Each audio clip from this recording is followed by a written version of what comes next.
नमस्कार, सुप्रभात, good morning. मी प्राजक्ता तांडेल। तुम्ही पाहताय न्यूज 18 लोकमत। बातमीपत्रामध्ये आपलं सगळ्यांचं स्वागत। बातमीपत्राच्या सुरुवातीला एक मोठी बातमी आहे। पंतप्रधान नरेंद्र मोदी आज महाराष्ट्र दौऱ्यावर येणार आहेत। पोहरादेवी येथील जगदंबा माता मंदिरात ते दर्शन घेतील।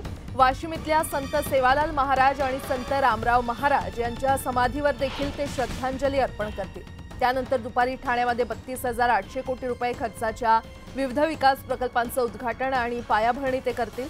त्यानंतर संध्याकाळी मुंबईमधील बीकेसी मेट्रो स्टेशनवरून बीकेसी ते आरे जेव्हीएल दरम्यान धावणाऱ्या मेट्रो ट्रेनला हिरवा झेंडा ते दाखवणार आहेत। याशिवाय पंतप्रधान बीकेसी आणि सांताक्रूज स्थानकादरम्यान मेट्रोद्वारा प्रवास देखील करणार आहेत। मोदींच्या दौऱ्यानिमित्त शहरातील वाहतुकीत मोठे बदल करण्यात आलेत, तर महत्त्वाचे रस्ते बंद करण्यात आले असून पार्किंग करण्यासही मनाई करण्यात आलेली आहे।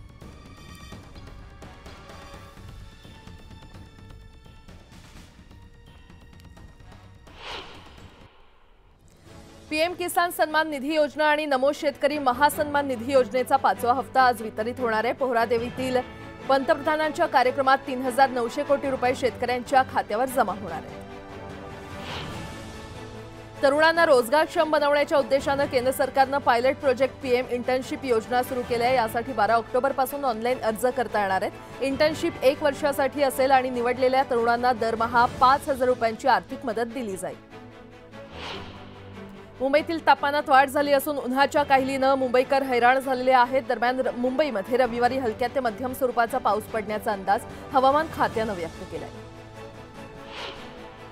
15 ऑक्टोबरपर्यंत परतीचा पाऊस होण्याची शक्यता आहे। हवामान खात्याने 6 ऑक्टोबर रोजी तुरळक पावसाची शक्यता वर्तवली आहे। मध्य रेल्वेवर रविवारी मेगा ब्लॉक घेण्यात येणार आहे। मध्य रेल्वेच्या मुंबई विभागात विविध अभियांत्रिकी आणि देखभालीची कामे करण्यासाठी मेगा ब्लॉक घेतला जाणार आहे।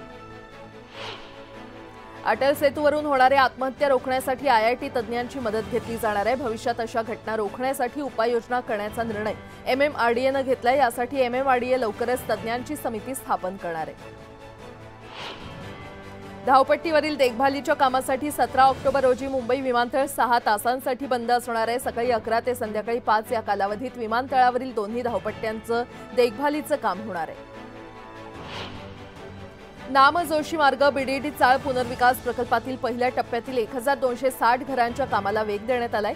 7 इमारतींचं काम पूर्ण झालं असून उर्वरित कामं वेगानं पूर्ण करण्याचं आश्वासन म्हाडाच्या अधिकाऱ्यांनी दिलं।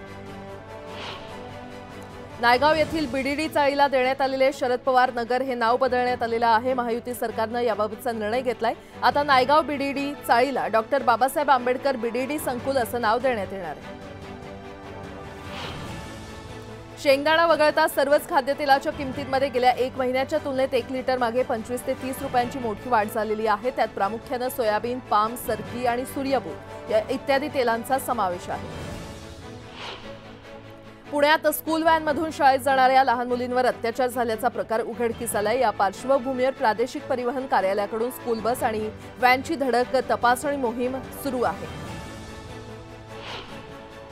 मुंबई महापालिकेतील कर्मचाऱ्यांना यंदा 30,000 रुपये इतकं सानुग्रह अनुदान देण्याची मागणी कर्मचारी संघटनांच्या समन्वय समितीने केली आहे। समन्वय समितीच्या नेत्यांनी पालिका आयुक्त गगराणी यांच्यासोबत त्यांची बैठक झाली आणि यावेळी ही मागणी करण्यात आली। त्यावर येत्या 3 ते 4 दिवसात निर्णय होण्याची शक्यता आहे।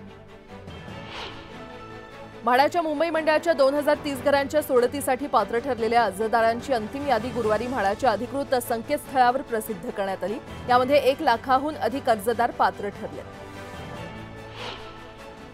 मुंबई महानगरपालिकेने सर्वांसाठी पाणी धोरणाअंतर्गत गेल्या 2 वर्षात सुमारे 3,500 अर्ज मंजूर केलेले आहेत। त्यामुळे पालिकेच्या या धोरणाअंतर्गत पाणी गळतीचं प्रमाण कमी झालं असून महसुलात देखील वाढ झालेली आहे। सोमवारी तब्बल 56 निर्णयांचा धडाका लावणाऱ्या सरकारनं शुक्रवारच्या मंत्रिमंडळ बैठकीत 35 निर्णय आणि तब्बल 171 शासन निर्णय घेतले। निर्णय काढताना समाजाच्या विविध घटकातील मतदार राजाला खुश करण्याचा प्रयत्न केला। नंदुरबार बाजारात लाल मिरचीच्या हंगामाला हिरव्या मिरचीच्या वाढलेल्या दरांनी ब्रेक लावलाय। बाजारात हिरवी मिरची थेट 50 रुपये प्रति किलो दरात व्यापारी खरेदी करतायत। त्यामुळे बाजारात लाल मिरचीची आवक कमी झाली आहे। कोल्हापूर महापालिकेत विविध पदांच्या एकूण 39 जागांसाठी भरती केली जाते। पात्र उमेदवारांना 11 ऑक्टोबरपर्यंत ऑफलाईन अर्ज सादर करण्याची संधी आहे। 39 पदांमध्ये पब्लिक हेल्थ मॅनेजर, प्रयोगशाळा तंत्रज्ञ आणि स्टाफ नर्स यासह विविध पदांचा समावेश आहे। आता एक